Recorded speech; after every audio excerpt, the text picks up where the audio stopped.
Assalamualaikum warahmatullahi wabarakatuh. Kami dari kelompok 3 akan menjelaskan materi tentang logam alkali. Alkali berasal dari bahasa Arab yang berarti abu yang dikalsinasi atau dapat didefinisikan sebagai basa yang larut dalam air. Unsur-unsur alkali dalam sistem periodik unsur meliputi litium, natrium, kalium, rubidium, cesium, dan fransium. Hidrogen tidak termasuk alkali karena karakter yang dimilikinya berbeda dengan karakter logam alkali yang lain. Untuk mencapai kestabilan, golongan alkali akan melepaskan suatu elektron membentuk ion positif. Maka dari itu bilangan oksidasi golongan 1A adalah 1. Logam alkali memiliki dua sifat, yaitu sifat fisika dan sifat kimia. Secara fisika, semua logam alkali berwarna putih mengkilap kecuali cesium yang berwarna kuning keemasan. Selain itu, logam alkali bersifat lunak, bahkan bisa diiris dengan pisau.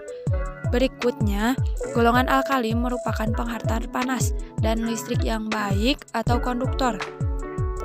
Sifat selanjutnya, titik leleh dan titik didihnya jika diturunkan semakin ke bawah semakin rendah disebabkan kerapatan atau ikatan logam yang makin rendah sehingga mudah untuk dipisahkan.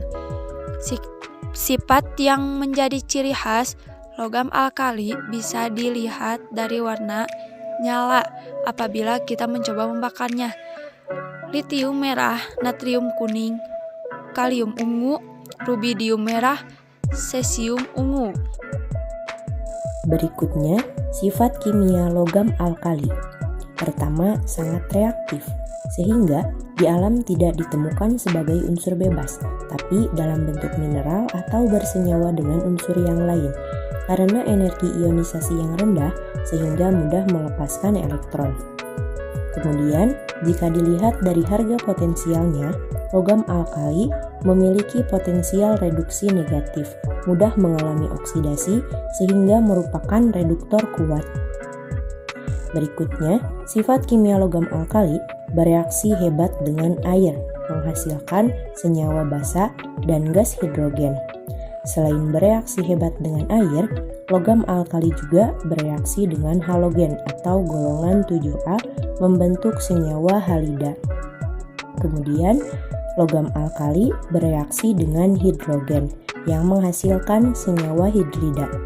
Yang terakhir, sifat kimia logam alkali adalah bereaksi dengan oksigen yang menghasilkan oksida, peroksida, dan superperoksida. Cara pembuatan.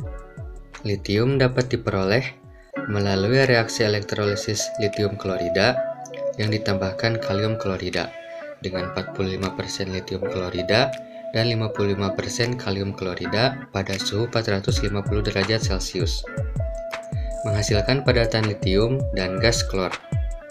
Natrium dapat diperoleh melalui reaksi elektrolisis leburan natrium klorida pada suhu 600 derajat Celcius, menghasilkan cairan natrium dan gas klor.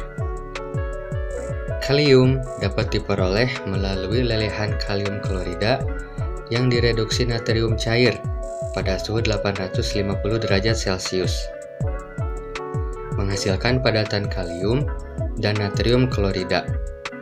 Rubidium dapat diperoleh melalui lelehan rubidium klorida yang direduksi kalsium pada suhu 850 derajat Celcius, menghasilkan kalsium klorida dan gas rubidium. Cesium dapat diperoleh melalui lelehan cesium klorida yang direduksi kalsium pada suhu 850 derajat Celcius, menghasilkan kalium klorida dan gas cesium. Fransium termasuk unsur yang langka. Diperkirakan hanya ada 30 gram fransium di kulit bumi. Manfaat dari tiap-tiap unsur alkali adalah: yang pertama, litium. Litium biasanya digunakan untuk baterai smartphone, laptop, dan lain-lain. Selain itu, litium juga digunakan sebagai bahan pembuatan pesawat terbang. Yang kedua, natrium. Kegunaan yang pertama, natrium hipoklorit yang biasa digunakan untuk pembuatan disinfektan atau pemutih. Contoh yang lain yaitu soda api, digunakan untuk mengatasi saluran yang tersumbat. Natrium hidroksida bisa digunakan untuk pembuatan sabun atau deterjen. Uap natrium biasa digunakan pada lampu jalanan untuk memberi warna kuning. Yang ketiga, kalium. Kalium hidroksida biasa digunakan untuk membuat sabun atau deterjen. Kalium nitrat digunakan untuk pupuk, bisa juga sebagai bahan peledak. Selanjutnya, rubidium. Digunakan sebagai osilator untuk aplikasi di navigasi dan komunikasi militer. Selain itu, biasa digunakan sebagai meter dalam tabung-tabung vakum dan sebagai komponen valtosel. Senyawa rubidium juga memberi warna ungu pada kembang api. Selanjutnya, cesium. Cesium digunakan pada sel fotolistrik dan juga sebagai standar satuan detik pada jam atom. Dan yang terakhir, fransium. Secara komersial, tidak ada penggunaan untuk fransium karena kelangkaan dan ketidakstabilannya. Unsur ini hanya digunakan untuk tujuan penelitian. Litium.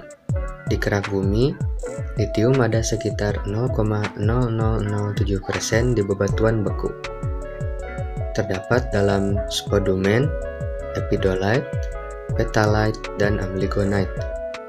Natrium.